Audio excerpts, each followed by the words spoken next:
বই আরো ছাপানো হবে, প্রয়োজনে আরো ছাপাবে ওনারা। শুধু আজকে যে এরকম হয়েছে তা না, এর আগেও বহুবার ওনারা বাংলাদেশ সরকার ব্যবস্থাপনার মাধ্যমে ওনারা যখন ইচ্ছা তখন সিদ্ধান্ত নিয়ে বই ছাপাইতে পারছে। তো এখনও যদি তারা যদি বৈষম্য যদি এখনো প্রমাণিত হয়েছে, যে বৈষম্য যেটা প্রমাণিত হয়েছে, এর জন্য যদি পুনরায় করতে হয়, ছাত্রদের ইতিহাস তুলে ধরার জন্য যত মাধ্যম দরকার সেভাবেই তারা তুলে ধরুক।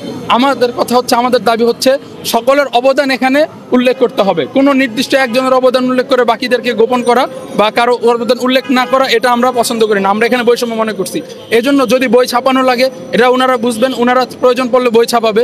যদি অন্য কোনো মাধ্যম প্রয়োজন পড়ে, যেভাবেই হোক, এই বৈষম্য আমরা চাই না। বৈষম্য যদি দূর হয় তাহলে আমাদের উদ্দেশ্য ঠিক আছে। এগুলো ছাপানো হয়ে গেছে, জি, মানে রিলিজ হয়ে গেছে, সেগুলো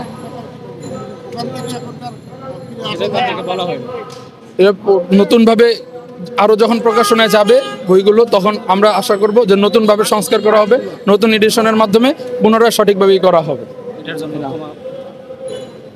আর যারা এই কাজগুলো যারা করছে, বৈষম্যের ইতিহাস যেহেতু তারা তুলে ধরে আনছে এই জায়গায়, তা আমরা বলতে চাই যে যারা এই কাজগুলোর সাথে জড়িত ছিল, তারা তো অবশ্যই খুব দায়িত্বতার জায়গা থেকে এই কাজগুলো তারা আঞ্জাম দিছে, আমরা এটা বিশ্বাস করি, আমরা মনে করতে চাই।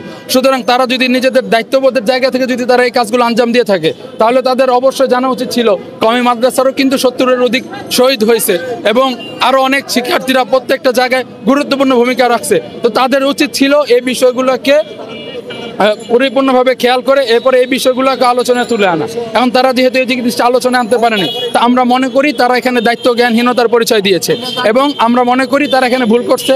যদি তারা ইচ্ছাকৃতভাবে করে থাকে, তাহলে আমরা বলবো যে তাদের ক্ষমা চাইতে হবে এবং দায়িত্ব জ্ঞানহীনতার কারণে যারা এই দায়িত্বে লিপ্ত ছিল, আমরা তাদের পদত্যাগ প্রত্যাশা করছি।